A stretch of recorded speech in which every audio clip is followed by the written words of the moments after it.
গল্পটাকে সমাধান করে, তাতে যেদিক থেকেই করে। রামকৃষ্ণ পরমহংসদেব বললেন যে আগে অখণ্ডকে ধরবার আগে আগে খণ্ডকে ধরতে শেখো, তবে অখণ্ডের দর্শন পাবে। তা আমরা যদি প্রথম থেকে বলি ভগবানকে ধরবো, পাওয়া যায়? ও কি হাতের লোহা বাবা যে দিলাম খেলাম আর হয়ে গেল? আস্তে আস্তে মা গো, এত কথা বললে কি করে গান হয় মা, বলো, তোমরাই বলো। হ্যাঁ,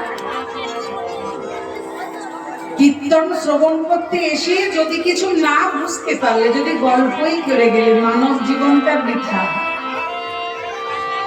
একটু মন দিয়ে শোনো, বাস্তবকে তুলে ধরবো, একটু মন দিয়ে শুনতে হবে। ভগবানের রূপকে চেনবার মতো, দেখবার মতো ক্ষমতা আমাদের নাই। আমরা নিজের রূপটাকে চিনতে পারলাম না, ভগবানের রূপ কি দেখবো?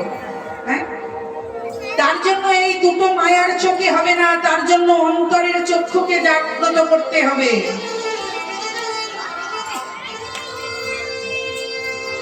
তাহলে রামকৃষ্ণদেব বললেন আগে খণ্ডকে ধরতে শেখো, তবে অখণ্ড জ্যোতির প্রকাশকে ধরা যায়।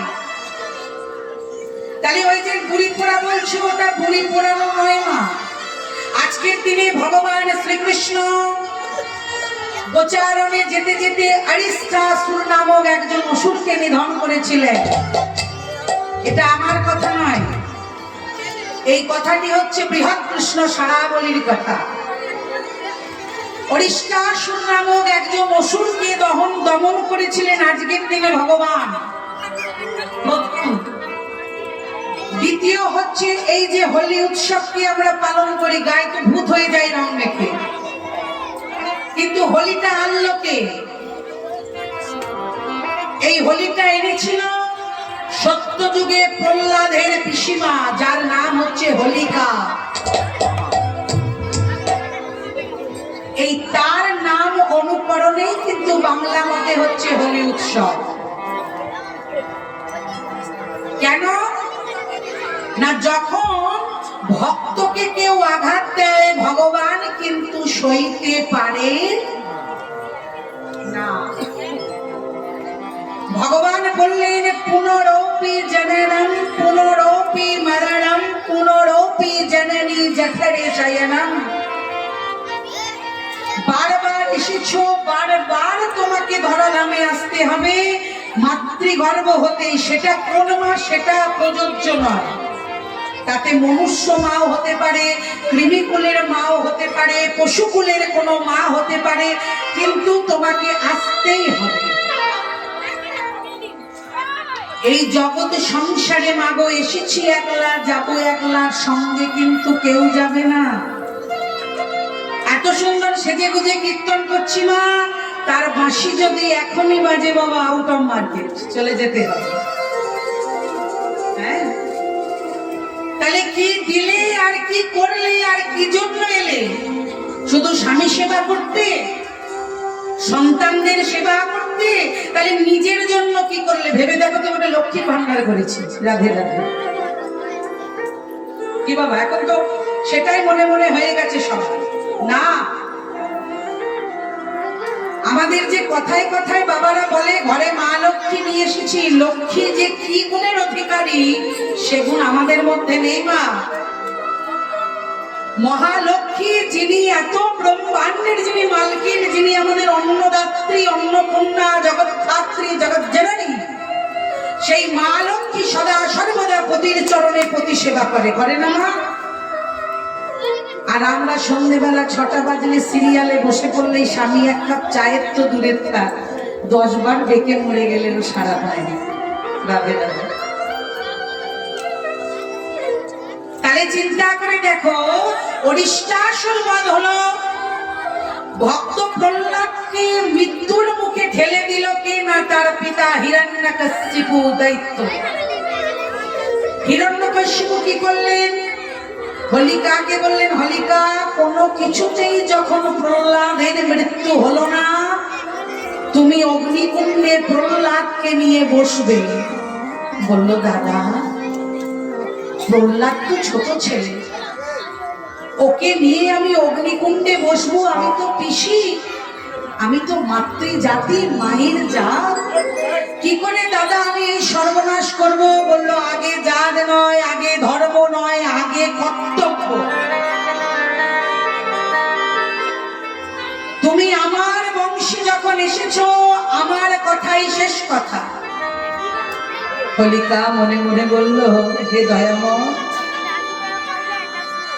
দাদার কুলে এই ঘরে দৈত্য কুলে জন্মগ্রহণ করলেও কিন্তু আমি তো মা, আমি মা হয়ে সন্তানকে কোলে করে বসবো, আর তার মাঝখানে হিরণ্যকশিপু বললেন আগুন ধরিয়ে দেব।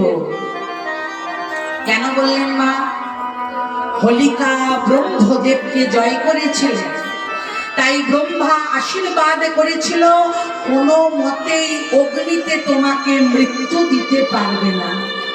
কিন্তু শুনে রাখো হোলিকা, কোনোদিন যদি কোনো কৃষ্ণ ভক্ত, কোনো ভক্তকে তুমি আঘাত করো, তোমার এই আশীর্বাদ সেদিন ব্যর্থ হয়ে যাবে, সেদিন কিন্তু ওই অগ্নিকুণ্ডেই তোমার মরণ। হোলিকা মনে মনে ভাবছি, দাদা আমি অন্যায় করছি আমি জানি, তবুও এই অন্যায়টা আমি করবো। বলছি কেন না, আমি যখন প্রহ্লাদ কোলে নিয়ে বসবো, তখন প্রহ্লাদ বদন ভরে তার হরি গুণগান করবে, আর এই কর্ণে হরি গুণগান শ্রবণ করতে করতে আমার এই দেহটা একটু একটু করে পুড়ে ছাই হয়ে যাবে। বলো তো মা, এই পৃথিবীতে এমন কজন ভাগ্যবান ভাগ্যবতী আছে যারা মধুর নাম করেন শুনতে শুনতে নিজের দেহকে ভগবানের ভেলায় ভাসিয়ে দেয়। হোলিকা তখন প্রহ্লাদকে বলছি, বাবা আয় আয় আয়, আমার কোলে আয়। দাউ দাউ করে আগুন জ্বলছে, হোলিকা মাঝখানে ভক্ত প্রহ্লাদকে নিয়ে বসে রয়েছে। প্রহ্লাদের বদনে হরিনাম কৃষ্ণ নাম, প্রহ্লাদ বদন ভরে হরিনাম গাইছে। মা বলে রে বদন একবার সুধা মাখা হরিনাম। তাই মাগো একবার দেখো প্রহ্লাদ কেমন করে গাইছে।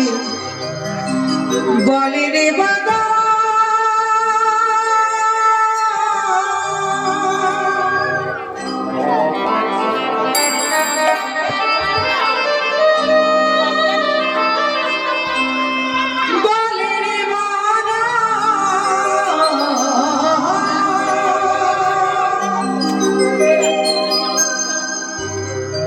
সুধা মাখা হরি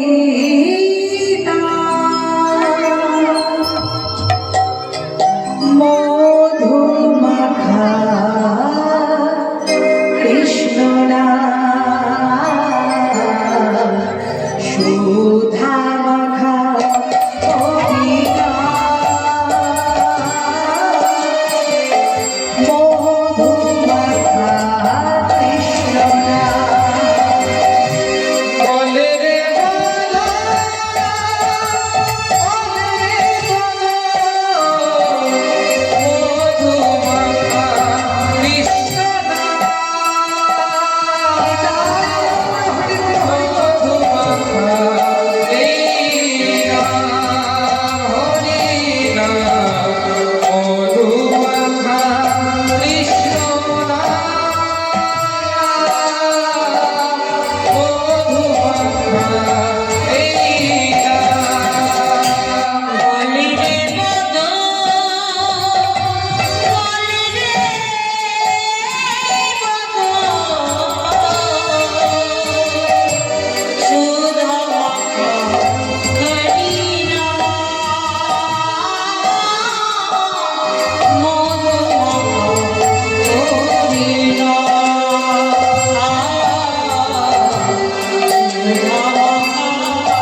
লোকাইতে আজ হরি নাম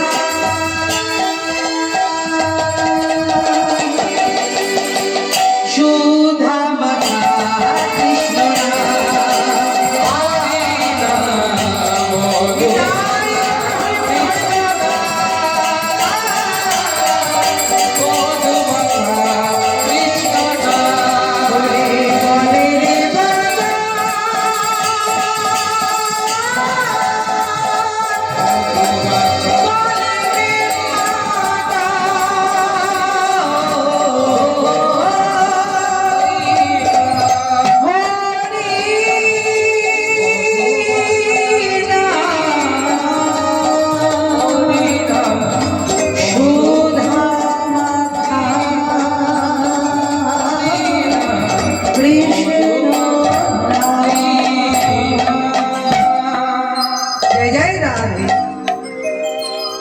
প্রহ্লাদ আমার বদনে কৃষ্ণ কৃষ্ণ হরির নাম গাইছে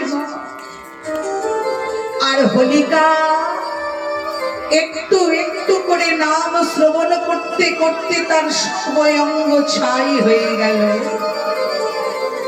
যখন অগ্নিকুণ্ড নিভিয়ে দেয়া হলো না, তখন দেখছি প্রহ্লাদে যেমন কার তেমনি বসে আছে, কিন্তু হোলিকা নাই। হিরণ্যকশিপু এসে বলছে, হোলিকা কোথায় তুমি মা? তখন ওই ছায়ের ভিতর থেকে বলছে, ভস্যের ভিতর থেকে বলছে, দাদা এখনো বলছি অহমিকা ত্যাগ করো, হরি পথে মতি ধরো, অহংকার ত্যাগ করো, সর্বফলিদ্রং ব্রহ্ম। চেয়ে দেখো দাদা, আজ যেমন সোনার দেহ অঙ্গার মানে ছাই হয়ে পড়ে রয়েছে, শেষের দিনে সেজন বিনে তোমার যতই থাকে দামি গাড়ি দামি বাড়ি, সুন্দর নারী, টাকা করে বৃহৎ বাড়ি, যেতে হবে সব ছাড়ি, বদনে বলো হরি হরি হরি হরি। ব্রহ্মদেব উপনীত হয়ে বলল, হোলিকা আমি মনে মনে ভেবেছিলাম যে তোমায় আর আমি কোনো আশীর্বাদ করব না, কিন্তু আমি আবার এসেছি তোমায় আশীর্বাদ করব বলে। কেন জানো? জন্ম হোক তোমার যথাতথা, তুমি কর্ম করেছো ভালো, তুমি দৈত্যকুলে জন্মগ্রহণ করেও, তুমি প্রহ্লাদকে মৃত্যুগামী করেও, কিন্তু তুমি মরবার সময় মৃত্যু পথযাত্রী হয়ে তুমি বদনে শুনেছো, কর্মে শ্রবণ করেছো সুধা মাতা হরিনাম। তাই আজকের দিনটি ধরে সারা ভারত ভূমির মাটিতে তোমার নামে সকলে মিলে খেলবে এই আবির খেলা। আজকে তোমার নাম ধরে এই ভারতবর্ষের মাটিতে শুরু হবে হোলি উৎসব। নিতাই গৌর প্রেমানন্দে হরি বল হরি বল। তাই আজকের দিনটি ধরে মা ওই হোলিকাকে স্মরণ করে আমরা সকলে মিলে বাঙালিরা হোলির খেলায় মাতি। তাহলে শ্রীমন মহাপ্রভুর আবির্ভাব তিথি, একদিকে অরিষ্টাসুর বধ হয়েছিল, একদিকে হোলিকা এই হোলি উৎসবের ভাবে রূপান্তরিত হয়েছিল। তাই আজকে মা গৌর হরির ভাবটি কেমন নদিয়ায়, দামিনী দাম দমন রুচি দর্শাই দূরে গেও দরপকিদা। অর্থাৎ যিনি মদন, সেই মদনেরও দর্প চূর্ণ করেছিলেন আমার গৌর হরি। শুধু তার নয় মা, আরো কি করেছিল জানো?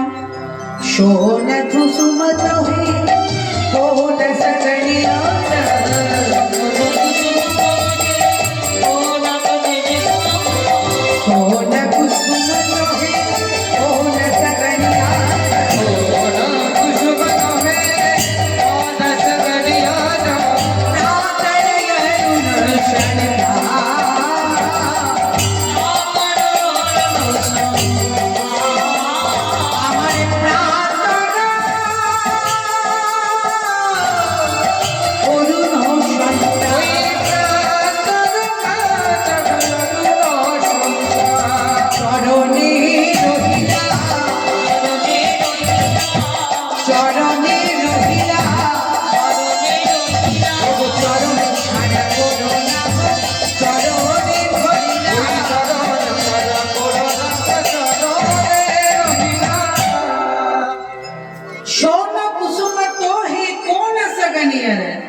একটি ফুল, যে ফুলটি আমাদের সাধারণত এখানে দেখা যায় না, পাহাড় পর্বতের গায়ে গায়ে হয়, হলুদ রঙের দেখতে হয়। হ্যাঁ, তা সেই ফুলটার মধ্যে মাগো কাঁটা থাকে। হ্যাঁ, তা সেই সোন ফুলটাকে দেখতে সুন্দর, একদম সোনার মতো হলুদ, কিন্তু তাকে ধরতে গেলে কাঁটা লাগবে। সেই ফুলটার কিন্তু কোনো গন্ধ নাই। কিন্তু মহাজন বললেন, আমার শ্রীমান চৈতন্য মহাপ্রভু তিনিও কিন্তু তপ্ত কাঞ্চন গৌরবর্ণ, আজানুন অম্বিত ভুজৌ কনকাও বদাতৌ সংকীর্তনৈক পীতরৌ কমলায়তাক্ষো বিশ্বম্ভর দ্বিজবর যুগ ধর্ম পালৌ বন্দে জগৎ প্রিয়তর করুণায় অবতার। তাহলে তিনি কিন্তু স্বর্ণবর্ণ, তার অঙ্গের রূপ দেখে সোনাও লজ্জা পায়। কিন্তু আমার গৌর ফুলে কি কোনো কাঁটা আছে মা? এগো মা, আমার গোড়া ফুলে কোনো কাঁটা আছে? কোনো কাঁটা নাই, শুধু আছে মধু। হ্যাঁ, তাই পদকর্তা জ্ঞানদাস ঠাকুর এক জায়গায় কি বললো জানো? কি বললো? আমার গোড়া যদি হতো মধু,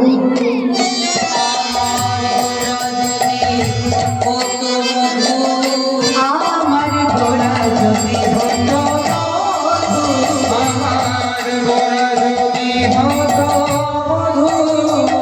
আমার জ্ঞানদাসে আস্বাদন করিতা,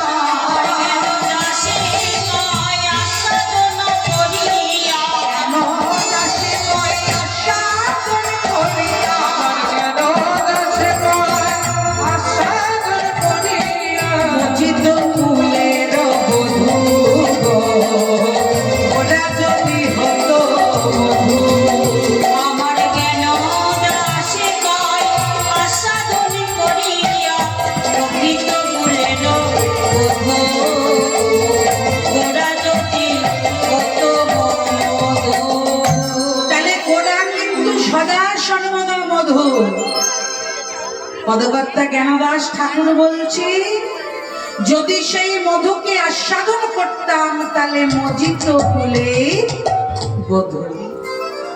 তাহলে ওই রূপ দেখি মা, সোন ফুল ও হার মানে, বিদ্যুৎ কান্তিও হার মানে, মদনের দর্প চূর্ণ হয়। তাহলে আজকে চিন্তা করে দেখো, শুধু এখানেই শেষ নয়, বলিহারি যায় গৌররূপে যায়,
আইসক্রিম খাচ্ছিস, সুধাকর মানে কি?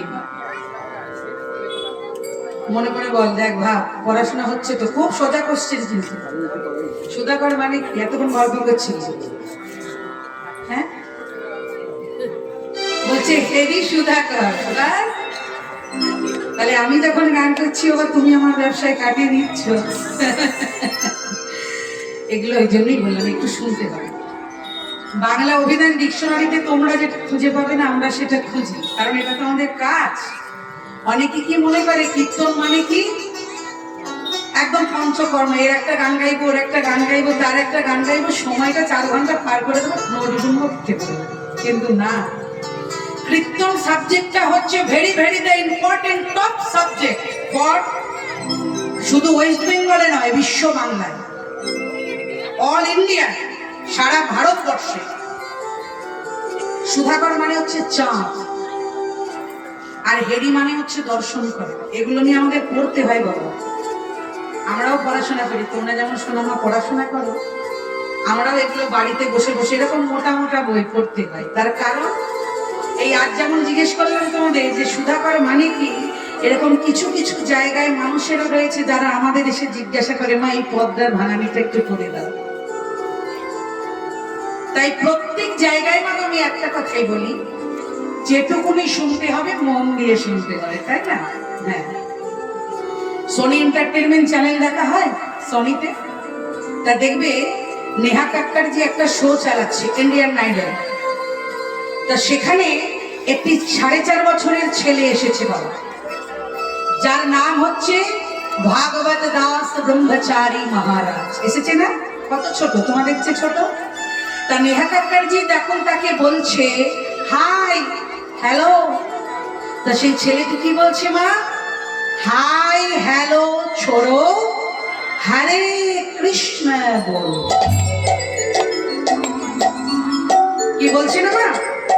তাহলে বুড়ো বয়সে আমাদের মতি হলো না, সেখানে একটা 4-4.5 বছরের ছেলের ভাগবত কৃপা হচ্ছে কি করে? সেও তো আমাদের এই ইহলোকে মাতৃজনী ভেদ করে নরবধূ ধারণ করে এসেছে। কেন না, তার বাড়িতে সঙ্গটা। মা আইসক্রিমটা খা, জুড়িয়ে গেল, খেয়ে নি খেয়ে নি, লাস্টে আমাকে একটা কিনে দিবি, আমি খেতে খেতে ঘর যাবো।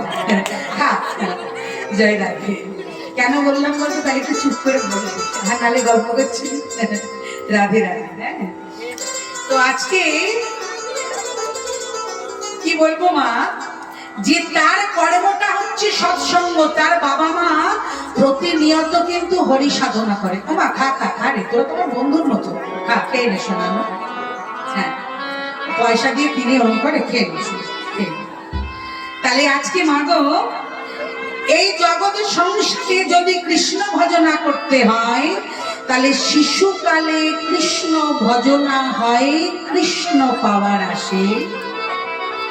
যৌবনকালে কৃষ্ণ ভজনা হয়, কৃষ্ণ আসে কি নয় আসে। আর বুড়ো বয়সে কৃষ্ণ ভজনা হয়, জমের তর আসে। আমি যখন ভজন গাইবো আমার সঙ্গে একটু নাচবি তোরে? আমি পারি না, 1 কুইন্টাল ওজন তো, তোর একটা আমার হয়ে করে দিস। হ্যাঁ, তাহলে এই জগৎ সংসারে মাগো আমরা এসেছি একলা, যেতে হবে একলা, কেউ কারোর সঙ্গে যাবে না, কেউ না। এত আপন আত্মীয় স্বজন প্রিয় বন্ধু বান্ধব, যে স্বামী ফুলসজ্জায় কথা দিয়েছিল যে আমি তোমার সঙ্গে যাব, যাবার সময়টা কাটা সজ্জা হয়ে যাবে, কি হবে না? হ্যাঁ, তখন বলে বউ গেছে গেছে, এই 1 বছরও পার করবে না, বলবে মা আগে আগে তাড়াতাড়ি এটা করে দাও, কি বলে বাদশাহী, আমাকে আরেকটা বিয়ে করতে হবে, হবে না? তাহলে এই জগৎ সংসারে মা শুধু বাবাদের বলবো না, এমন এমন মায়েরাও রয়েছে যারা বিয়ের পরে স্বামী থাকতে আসামির পানে চেয়ে থাকে, হরি বল হরি। হ্যাঁ, তাহলে আমার গোড়া রূপের যাই বলি হারি, হেরি সুধাকর মুরছি চরণ তলে দশ নখ দশ রূপ ধরি। তাহলে চাঁদ কোথায় রয়েছে? চাঁদ বলছে প্রভু আমি একা যখন গগনে উঠি, আমার আলোয় সবাই আলোকিত হয়। না, আমাদের পূর্ণিমার যখন চাঁদ ওঠে, সেই চাঁদের আলোয় গোটা ট্যাংরাখালি, আমাদের বর্ধমান কেন ওয়ার্ল্ড ওয়াইড আলোকিত হয়। তা সেই চাঁদও বলছে প্রভু তোমার জ্যোতির কাছে আমি হার মেনেছি, তাই তুমি আমাকে চরণে ঠাঁই দাও, চরণে চরণে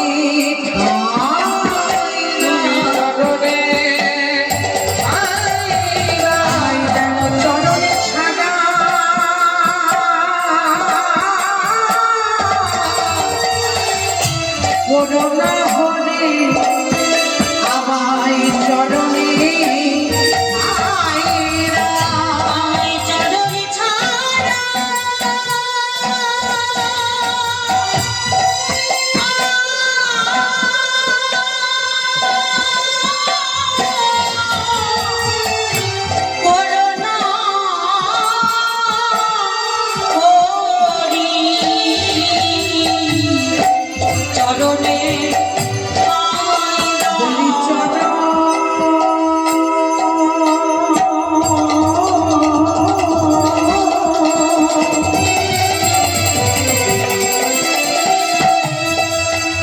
যেন চরণে ছাড়া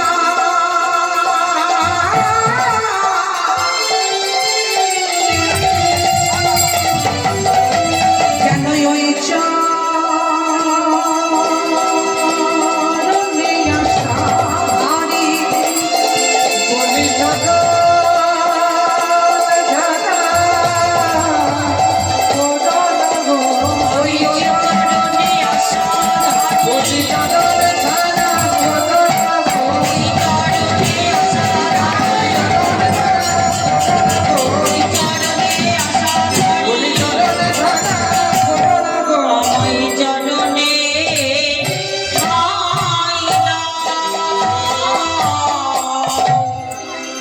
নিজেতন ভস্ম হইতে ডারি বৈঠল অনল সনতাপে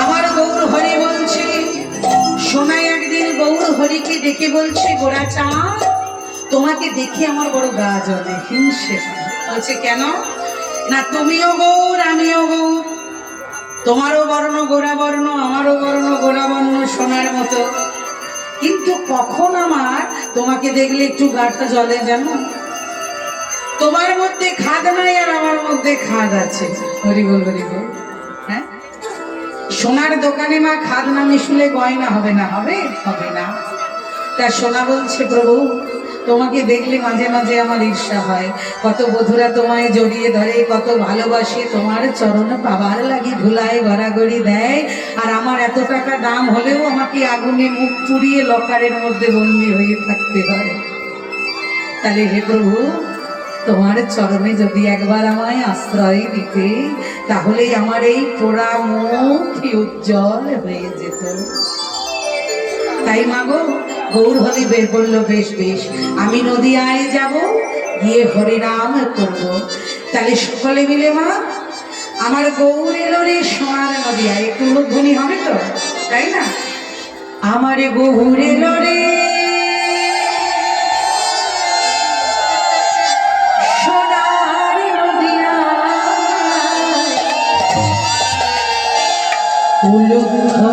হরি ধ্বনি শব্দ শোনা যায় আমার গৌরে আস্তে আস্তে অত তাড়াহুড়ো হয় আমার ট্যাংরাখালির মায়েরা তাহলে কি করবে হ্যাঁ ওই সকলে মিলে করো তালি দিয়ে বাবা তোমার মিউজিক চালু করো বাবা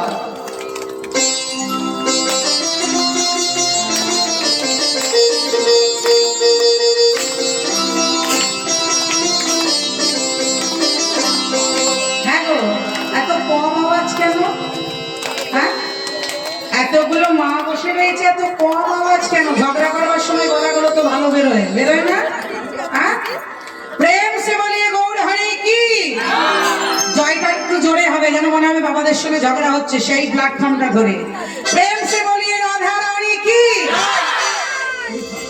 এটা কি বাবলি ভট্টাচার্য নাকি সত্যি আমার গৌর এলো রে সোনার নদিয়া ধ্বনি আরেকটু জোরে ধ্বনি হরি ধ্বনির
হরিধ্বনি শব্দ শোনা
উলুধ্বনি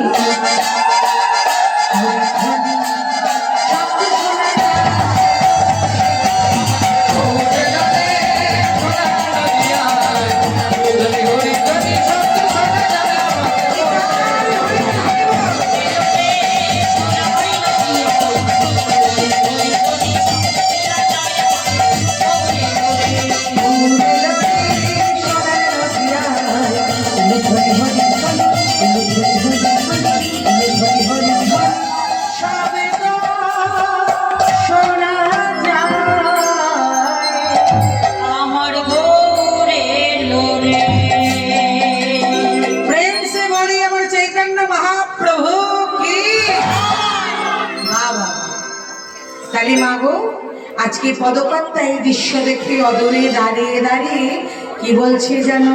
যা সমবিধি অধিকার অনুভবে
এবার কোথায় যাব একটু বলো তো মা, দেখি কেমন গান শুনছো, কোথায় যাব এবার?